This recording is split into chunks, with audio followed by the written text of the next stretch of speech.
नमः संस्कृताय। Mithila study circle से मैं डॉक्टर प्रियदर्शी। मित्रों, अब तक आपने जाना कि वर्णों का उच्चारण कैसे होता है, किस प्रक्रिया के द्वारा वर्णों का उच्चारण होता है। ऐसे यह तो साइंस का विषय है, विज्ञान में से बहुत डिटेल में समझाया गया है, परंतु हमारे प्राच्य आचार्यों ने, पुराने आचार्यों ने जो जिस तरीके से अपने अनुभव के आधार पर, अपने ज्ञान के आधार पर ये बात बतलाई, उसे आज कोई भी विज्ञान काट नहीं सकता है। और उनकी बात बहुत हद तक ही नहीं, 100% सत्य है। इसलिए हम जो वर्णों की उत्पत्ति के संबंध में पाणिनि शिक्षा से जो कुछ अंश आपके समक्ष रखा और उसी के आधार पर ये बतलाने का प्रयास किया कि वर्णों का उच्चारण कैसे होता है, वह 100% सत्य है। तो आइए अब ये देखें, जो विभिन्न प्रकार के वर्ण हैं, उसका उच्चारण कहाँ से होता है। आपको पता है कि जितने भी वर्ण हैं, सामान्य रूप से सबका उच्चारण मुख से होता है। अब मुख में भी बहुत सारे अंग हैं और उसी अंग से इन सारे वर्णों का उच्चारण होता है। तो सबसे पहले आप ये बात जानते ही हैं, और नहीं जानते हैं तो फिर मैं आपको बताने का प्रयास करता हूँ। जो मुख में कौन कौन सा पार्ट्स है और कहाँ कहाँ से वर्णों का कहाँ कहाँ से वर्ण का उच्चारण होता है।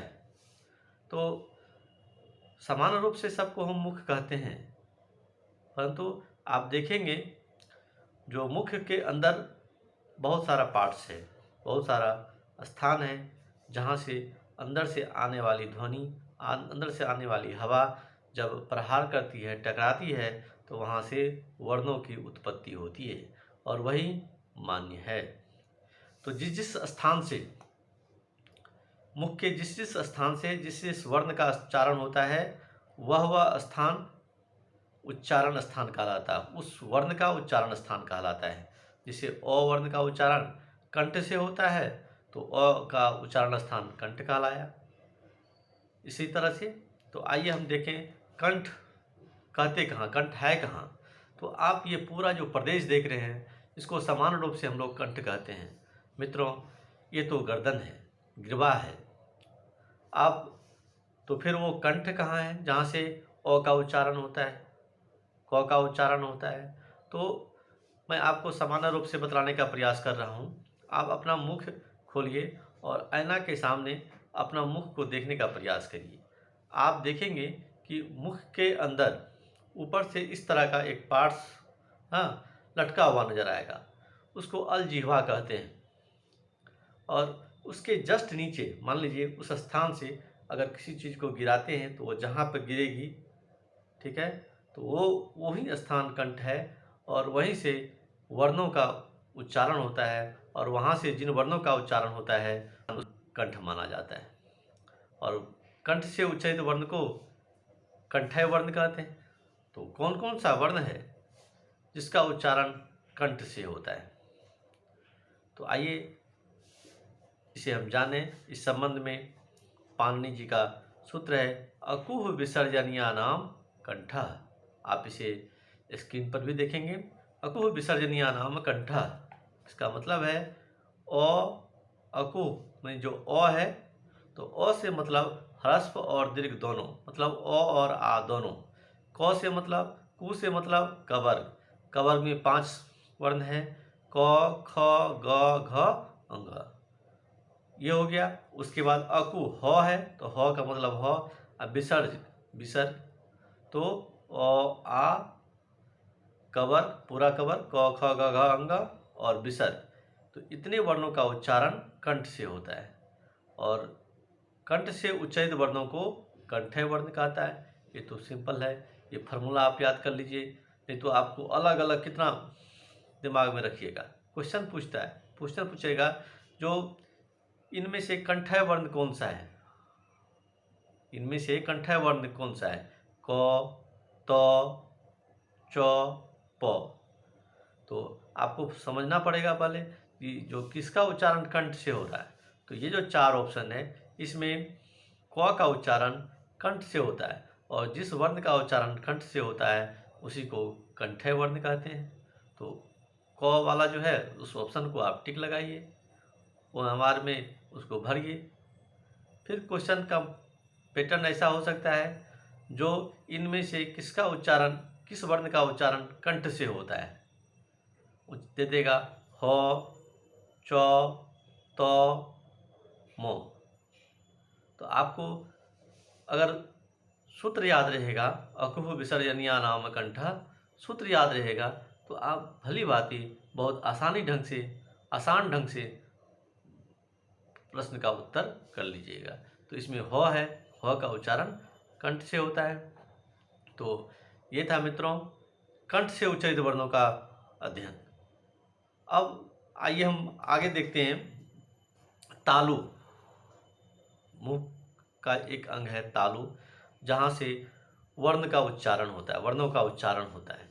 तो पहले ये समझिए तालु है क्या, तालु है कहाँ पर। तो आप अपने मुख के अंदर जिह्वा, और जिह्वा के ऊपर देखिएगा तो ऐसे एक छत की तरह है, छत की तरह है, तो उसी को तालु कहते हैं। और उसमें देखेंगे आप अपना जिह्वा चलाकर या हाथ से टटोल कर, तो प्रारंभ में दांत की ओर से जब आगे बढ़ेंगे तो देखेंगे जो वो पहले हार्ड है और उसके बाद सॉफ्ट होता चला जाएगा। शुरू में कठोर है, फिर कोमल होता चला जाएगा। तो इस पूरे प्रदेश को तालु कहते हैं। और तालु से जो जिन वर्णों का उच्चारण होता है उसे तालव्य वर्ण कहते हैं। तो अब पहले जाने जो तालु से किन किन वर्णों का उच्चारण होता है। अब हम इसे अनुभव के आधार पर करने का कोशिश करेंगे तो समय अधिक लगेगी, इसलिए बढ़िया है जो हम इस एक फार्मूला को याद कर लें, सूत्र को याद कर लें, जिसे हमें पाणिनि जी ने वरदान के रूप में दिया है। तो ये सूत्र है इचु शयानाम तालु। आप इसे स्क्रीन पर देखेंगे, इचु शयानाम तालु। ई का मतलब ह्रस्व और दीर्घ दोनों ई, ह्रस्व ई, दीर्घ ई। ई चू, चू का मतलब चबर, चबर में कितने वर्ग हैं, कितने वर्ण हैं,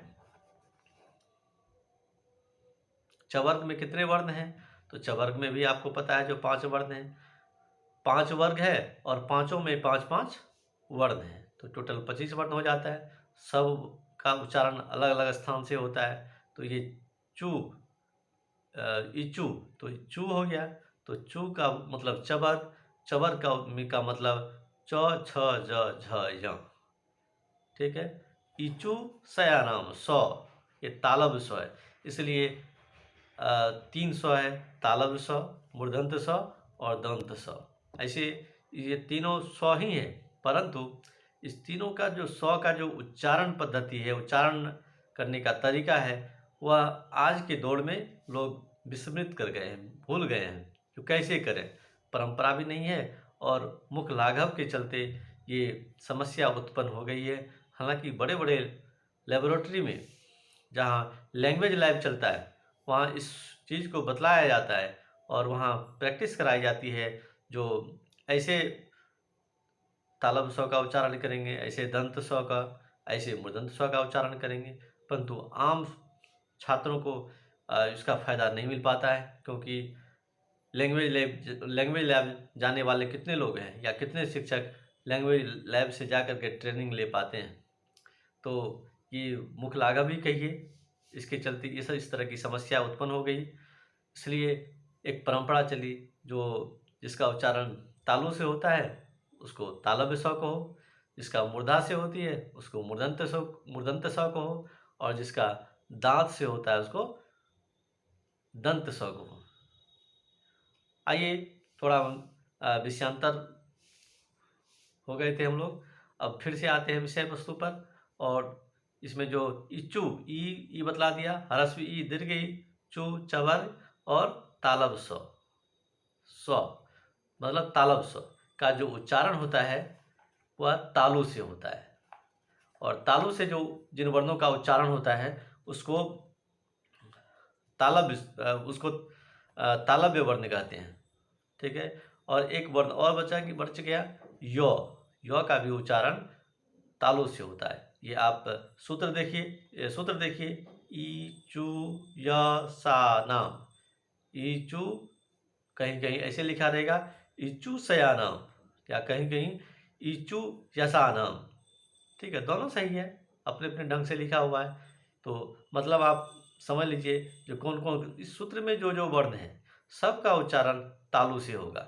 ठीक है, और आप इसको जानिए। और परीक्षा में प्राय सभी परीक्षा में 2 से 3 नंबर का जो क्वेश्चन है पूछ ही लिया करता है। इसलिए बहुत महत्वपूर्ण चैप्टर है ये, बहुत महत्वपूर्ण चीज़ है। और सामान्य जीवन में ही आप जैसे हिंदी वगैरह में भी ये प्रश्न आता है, तो आप यहाँ अगर संस्कृत में जान रहे हैं तो वही चीज़ आप हिंदी में भी अप्लाई कर लीजिए, क्योंकि हिंदी के वर्ण कोई अलग थोड़े ही हैं, सभी देवनागरी लिपि के वर्ण हैं। और देवनागरी लिपि के वर्ण के सभी वर्णों पर यह नियम लागू होता है। पहले आप ऐसे भी समझ लीजिए, पहले संस्कृत निकली है, संस्कृत आई है, इससे हिंदी निकली है। ठीक है, तो जो संस्कृत के वर्ण हैं वही हिंदी के वर्ण हैं, तो उच्चारण थोड़े ही बदल जाएगा। इसके बाद मूर्धा की बात आती है। पहले मूर्धा समझिए, मूर्धा है कहाँ। तो अभी मैंने आपको तालु के संबंध में बताया, जो तालु कहाँ पर है। और तालु के बतलाने के क्रम में आपको बताया जो शुरू में कठोर तालु है और उसके बाद कोमल तालु है। तो कठोर और कोमल का जंक्शन जहाँ पर है वही जो स्थल है वही मूर्धा कहलाता है।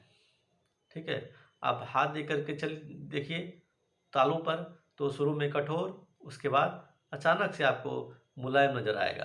तो जहाँ पर ये जंक्शन है, मतलब दोनों कठोर और तालु जहाँ पर मिलती है, इस तरह से जहाँ मिलती है वही मूर्धा है।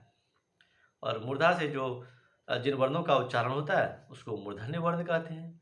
तो किन वर्णों का उच्चारण मूर्धा से होता है, इसके लिए आपको सूत्र की ओर फिर से जाना पड़ेगा, नहीं तो आप अनुभव से करेंगे। तो अनुभव से करेंगे तो आप का प्रश्न का जो उत्तर है कभी गलत होने की भी संभावना रहती है।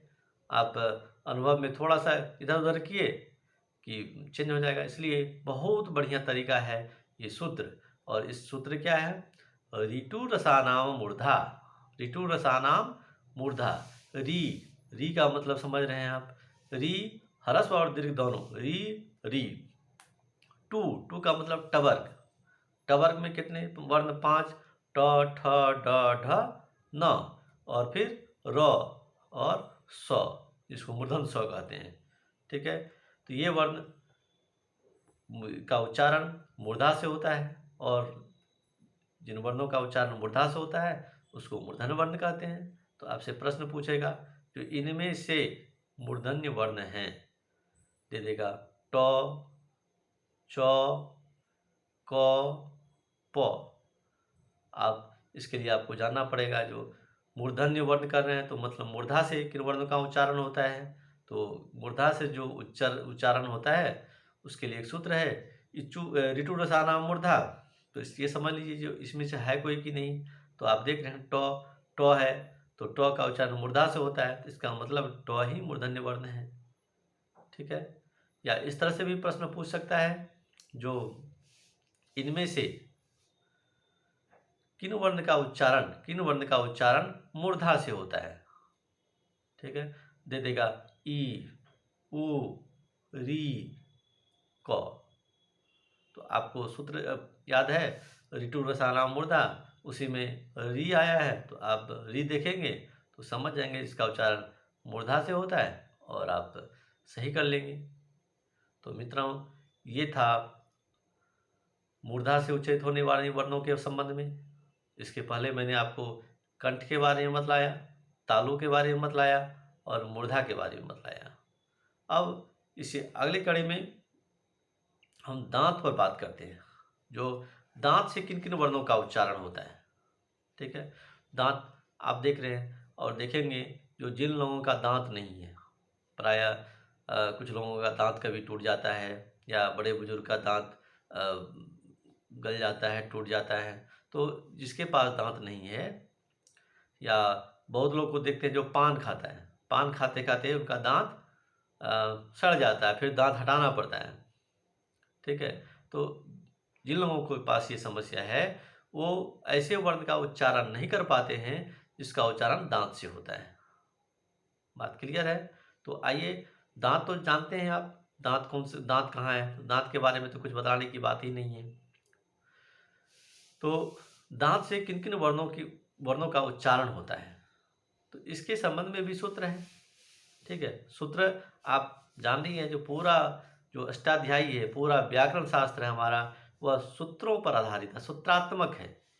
हाँ, क्या कैसी रचना है हमारा। देखिए, सूत्र पढ़ेंगे और सूत्र के आधार पर हम बहुत सारी बातों को जान जाते हैं। तो सूत्र क्या है? ऋतु लसानाम दंता, जैसा कि आप स्क्रीन पर देख पा रहे हैं, ऋतु लसानाम दंता। और इस सूत्र में जो जो शब्द आए, जो जो वर्ण आया है, उसी के आधार पर आप क्लियर हो लेंगे जो इसमें कौन सा वर्ण है, और जो जो वर्ण है सबका उच्चारण दांत से होगा। तो कौन सा वर्ण है? तो ली, ठीक है, तो ली हो गया। ऋतु, तु मतलब तवर्ग, तो थ द ध न, ऋतु लसाना, फिर लो आया और सौ आया, दंत सौ, वो तो क्लियर ही है। तो इन वर्णों का उच्चारण दांत से होता है, और दांत से जिन वर्णों का उच्चारण होता है उसको दंत वर्ण कहते हैं। दंत, दंत का हृदय कैसे होगा कैसे होता है? तो दो नो तो य संयुक्त, नो तो य, इसका संयुक्त होता है, दो नो तो य संयुक्त, दंत, इसको दंत वर्ण कहते हैं। तो ये था आपका दांत से उच्चारित होने वाले वर्णों के संबंध में।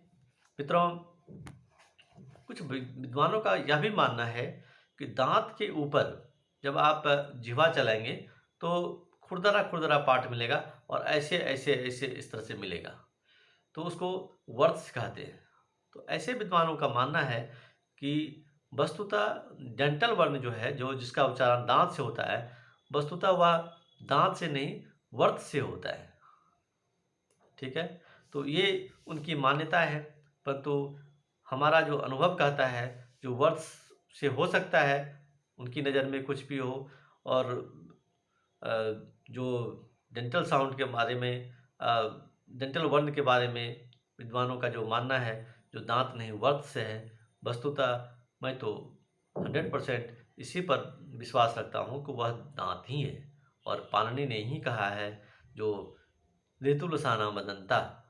ठीक है, आज के कुछ वैज्ञानिक ऐसा मानते हैं, भाषा वैज्ञानिक खासकर, जो दांत नहीं वर्त से उच्चारण होता है। तो आप उतना डिटेल में मत जाइए, परंतु इतना ही जानिए जो किन वर्णों का उच्चारण दांत से होता है। ठीक है, तो क्वेश्चन उसी तरह से पूछेगा जैसे अभी तक मैंने आपको बतलाया, जो किन किन वर्णों का उच्चारण दांत से होता है। दिया हुआ रहेगा, जैसे त, ट, क, च। तो दांत से जो उच्चारित वर्ण है उसका सूत्र है ऋतुलसानाम दंता। तो ऋतु त आता है दांत वाला में, तो त है ऑप्शन में, तो त में टिक लगा देंगे। या उसी तरह से दूसरा क्वेश्चन पूछ सकता है कि इनमें से दंत वर्ण है, इसी तरह से क्वेश्चन पूछ सकता है इनमें से दंत वर्ण है, तो 4 ऑप्शन देगा, तो जिसका उच्चारण दांत से होगा उसमें टिक लगाना है।